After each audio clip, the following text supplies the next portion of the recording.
బీమా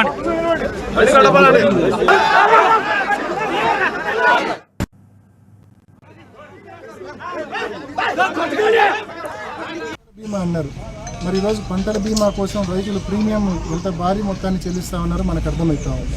మరి ఈ మాదిరి ఏ రకంగా కూడా మరి అక్కడైతే గోదావరి జిల్లాలో ధాన్యం విషయంలో అయితే ఏ రకంగా కూడా రాష్ట్ర వ్యాప్తంగా ఎక్కడే కానీ ఏ ప్రాంతంలో కానీ రైతులు సంతోషంగా లేరు. రైతులు తీవ్రమైన ఇబ్బందులు, ఘోర పరాభవం తప్పదని భావించి ఇలాంటి చేతగాని దద్దమ్మ చర్యలు చేయడము ఎంతవరకు సమంజసమని చెప్పి నేను ప్రభుత్వానికి మరి మనవి చేస్తా ఉన్నా, మరి అడుగుతా ఉన్నా.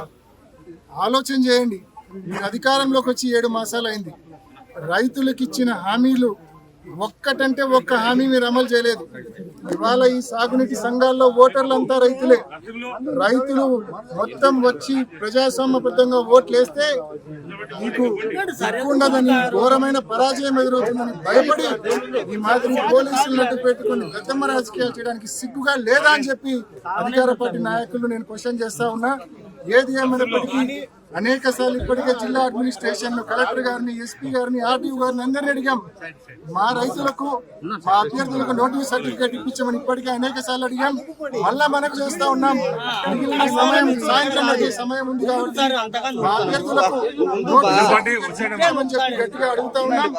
గట్టిగా ఇప్పించి మరి ఎలక్షన్లు సజావుగా ప్రజాస్వామ్యబద్ధంగా జరిగేదానికి ప్రతి ఒక్కరు కూడా చర్య తీసుకోవాలని మరొకసారి జిల్లా అడ్మినిస్ట్రేషన్ నేను కోరుతా ఉన్నా. అలా కాకుండా ఈ మాదిరి అరెస్టులు చేయడము, ఈ మాదిరి పోలీసులను అడ్డం పెట్టుకుని తప్పుడు రాజకీయాలు చేయడము క్షమించరాని తప్పు. నిజంగా అధికార దుర్వినియోగము. ఈ ప్రభుత్వం ఇటువంటి చర్యలకు పాల్పడి